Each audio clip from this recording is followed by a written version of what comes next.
औज़ुबिल्लाहिमिनश्शैतानिर्रजीम बिस्मिल्लाहिर्रहमानिर्रहीम। अस्सलाम वालेकुम व्यूअर्स, उम्मीद करते हो आप सब खैरियत से होंगे। अल्लाह के हुक्म से मैं भी बिल्कुल ठीक-ठाक हूँ। आज हम एक और रेसिपी के साथ आए। आज मैं बनाने लगी हूँ आलू की टिकिया। बहुत ही मज़ेदार और बहुत सिंपल तरीके से बनाऊँगी और इसके साथ मैंने रेड वाली चटनी टमाटर की बनाई है। तो रेसिपी को आपने बिल्कुल एंड तक देखना है, बहुत ही मज़े की ये वीडियो होने वाली है। तो रेसिपी को आपने बिल्कुल भी स्किप नहीं करना। तो चलें टाइम ज़ाया किए बगैर अपनी वीडियो स्टार्ट करते हैं।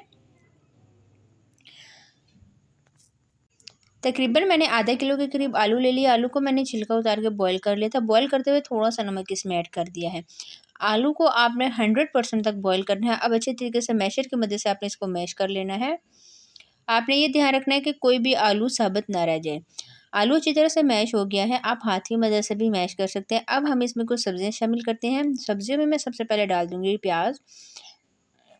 एक अदद प्याज लिया है, उसको चॉप कर लिया था। ऑमलेट कट प्याज डाल दिया। इसके अलावा टमाटर डालूँ। टमाटर को भी मैंने बारीक चॉप कर लिया, लेकिन जो उसके बीज होते हैं वो मैंने निकाल लिए हैं। एक अदद हरी मिर्च डाल रही हूँ। ये डालने के बाद अच्छी तरह से इसको मैं मिक्स करूँगी सब्जियों के साथ। हरा धनिया मेरे पास नहीं था, बहुत ज़्यादा मैंने शॉप पे पता किया, लेकिन जब मैं वीडियो बना रही थी उस टाइम शॉप सब्ज़ी वाली बंद थी, तो मेरा हरा धनिया घर में ख़त्म हुआ है, तो मैंने इस वजह से नहीं डाला। आपके पास अगर है तो आप इस पॉइंट पे हरा धनिया शामिल कर सकते हैं। ये मेरे पास पुदीना थोड़ा सा पड़ा हुआ है, जिसको मैंने खुश्क करके रखा हुआ है, वो डाल दूँगी। इसके अलावा मैं ज़ीरा शामिल कर रही हूँ 1 चम्मच के करीब। हाफ़ चम्मच में इसमें अजवाइन डाल दूँगी और इसके अलावा हम इसमें शामिल कर देंगे कुटा हुआ धनिया। तकरीबन 1 से 1.5 चम्मच, ये थोड़ा-सा हम ज़्यादा इसमें शामिल करेंगे। लाल मिर्च पाउडर डाल रही हूँ 1 खाने का चम्मच, कुटी हुई मिर्च डाल रही हूँ 1 खाने का चम्मच, नमक डालूँगी अपने टेस्ट के बराबर। ये तमाम चीज़ें डालने के बाद मसाले, ढेर सारे मसाले हमने इसमें शामिल किए और इसको आपने अच्छी तरह से हाथ की मदद से मिक्स करना है। आप यकीन करें, अजवाइन, कुटी हुई मिर्च और ज़ीरा जैसे ही एक साथ मैंने इसको मिक्स किया तो बहुत ही मज़े की खुशबू आ रही थी।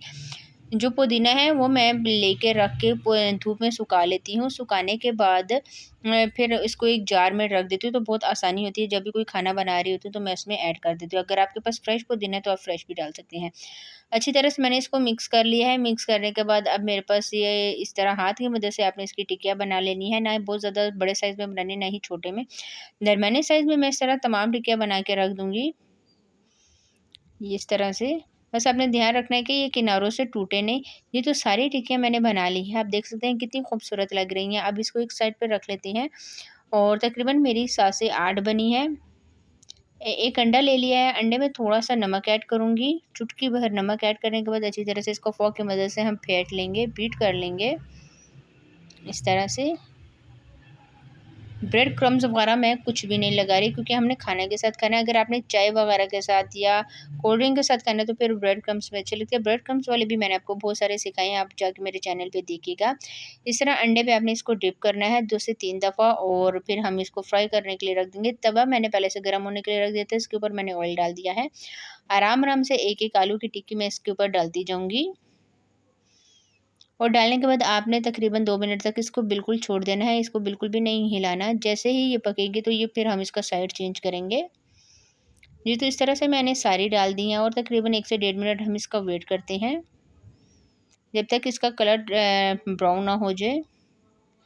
जी, तो तकरीबन 1.5 मिनट हो गया, मैं इसको आराम से चेंज कर लूँगी। ध्यान से करना है कि जो ऑयल है वो ऊपर आपके ना गिर जाए।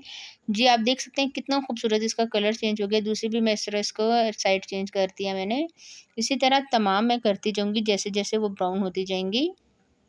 जी, तो आप देख सकते हैं कितना खूबसूरत इनका कलर आया है। अब दूसरी तरफ भी हम इसको करके तकरीबन 1 से 1.5 मिनट तक इसका वेट करेंगे कि अच्छी तरह से इनका कलर आ जाए। साथ-साथ आपने हल्के हाथ से इसको प्रेस करते जाना है। जी, तो दोनों तरफ तकरीबन 1 से 1.5 मिनट गुज़र गया। अब मैं इसको निकाल के एक प्लेट में सर्व करती हूँ।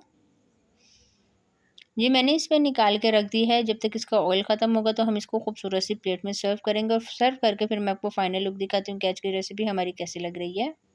जी, तो हमारी रेसिपी हो गई है तैयार, मज़ेदार आलू की टिकिया, जो कि मैंने बहुत मज़े की बनाई है और इसके साथ मैंने टमाटर की चटनी बनाई है। अगर टमाटर की चटनी आपने देखनी है इसकी वीडियो तो आप मुझे कमेंट्स में बताइएगा। ये रेसिपी मैं आपके साथ ज़रूर शेयर करूँगी। ये बहुत ज़्यादा मज़े की बनती है। आलू की टिकिया बहुत ही अंदर से सॉफ्ट और बहुत मज़े की बनी है और इसी के साथ टमाटर की चटनी भी बहुत ही मज़े की बनी है। तो उम्मीद करती हूँ कि आज की ये रेसिपी आपको ज़रूर पसंद आएगी। आज के लिए इतना ही, इंशाल्लाह नेक्स्ट